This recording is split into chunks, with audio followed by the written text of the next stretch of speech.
Then let this be a lesson. The criminal mischief is all about self-control.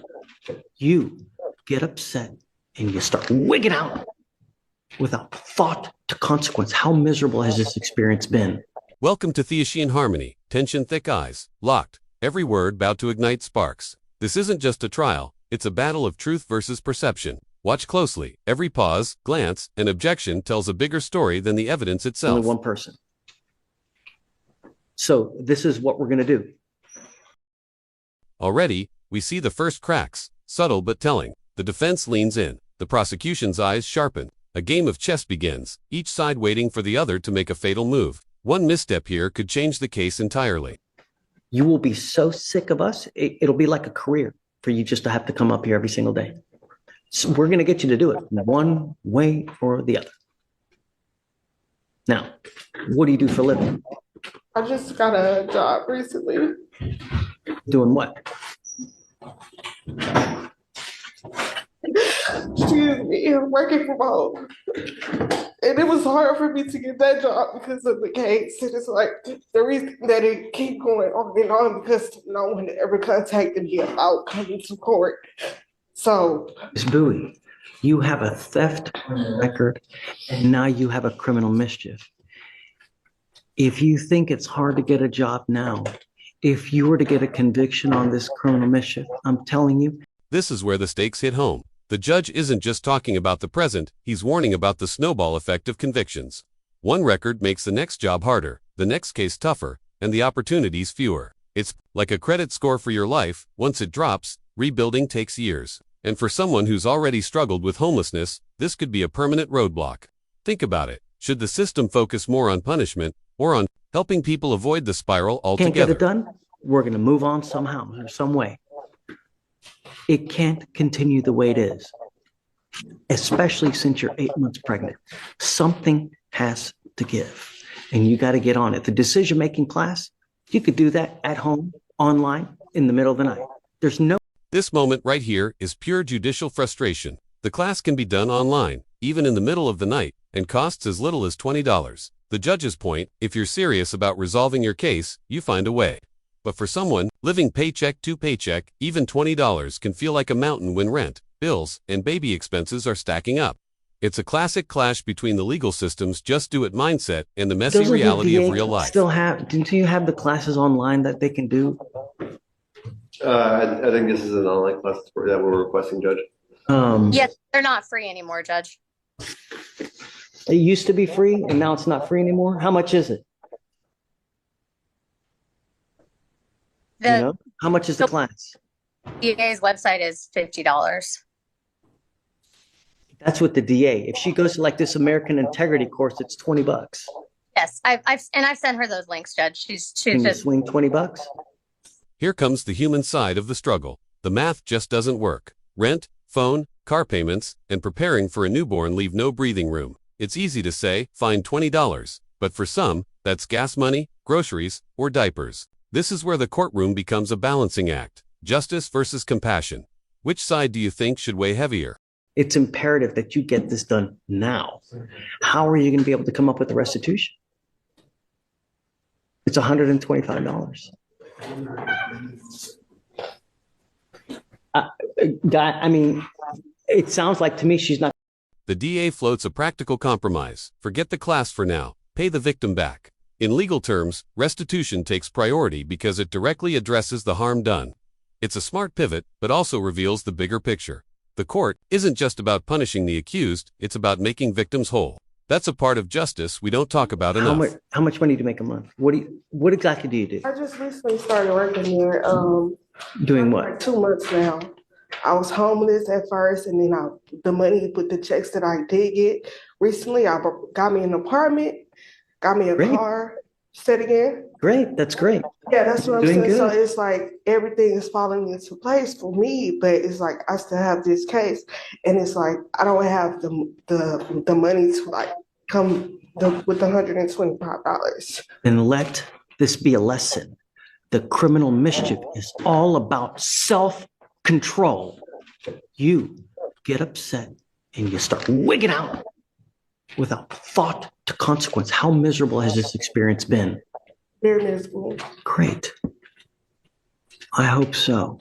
Because that way, hopefully, next time you get in this kind of position, you'll think twice. The judge's tone shifts here from procedural to personal. This is a life lesson, disguised as a legal warning. Every impulsive act has a price. In court, those prices come with dollar signs and criminal records.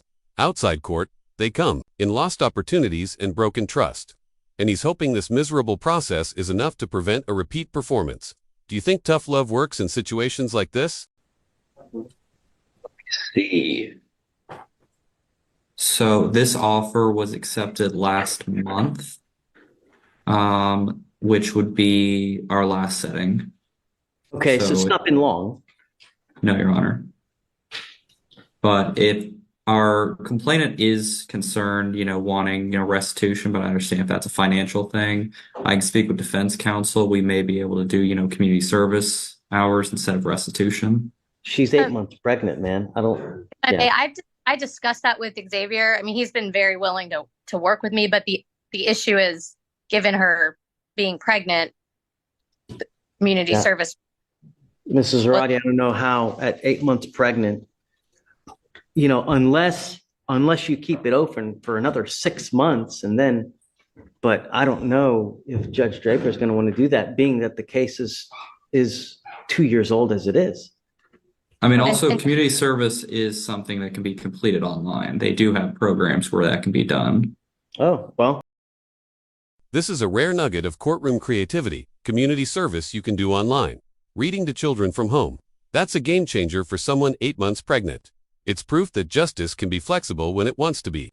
But it also raises a question. Why aren't more courts adopting modern, accessible solutions like this? You don't want this open forever, right? It's time.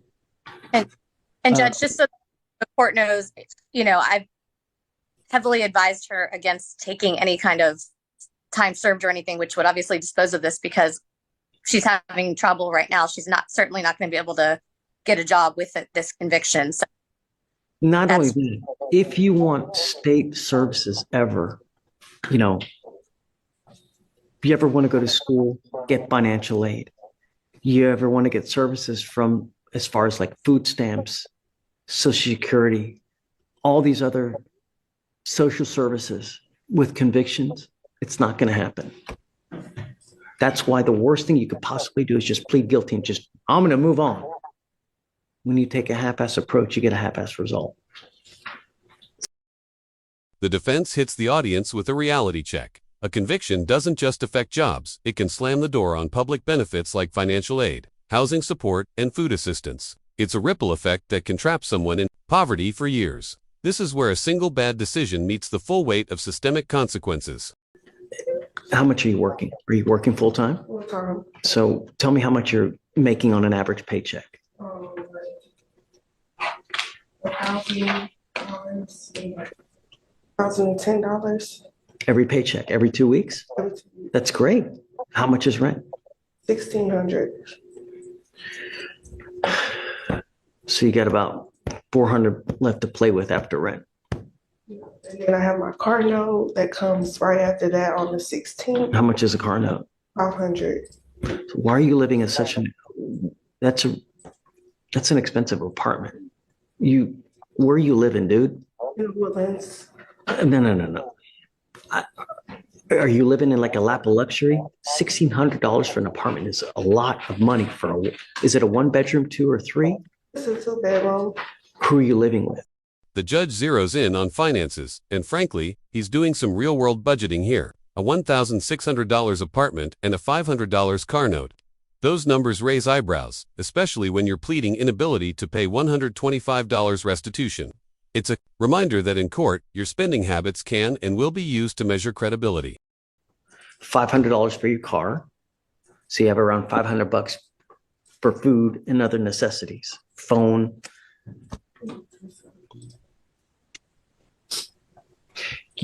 I don't think it's outside of the realm of possibility that she can pay restitution. If she can pay perhaps $20 every 2 weeks, we can conceivably get this done. if you're paying $20 a month and give it to Ally for her to hold and trust, it can happen. So, Can you swing $20? yes, sir. Let's do that. Finally, a workable plan. Pay $20 every 2 weeks until the $125 is covered. It's small, manageable, and keeps the case moving. This is a textbook example of how courts try to balance accountability with achievability. It's not a win for either side, but it's progress, and that's what keeps the docket moving. To pay for it. And $125 in the grand scheme of things, it's not that much.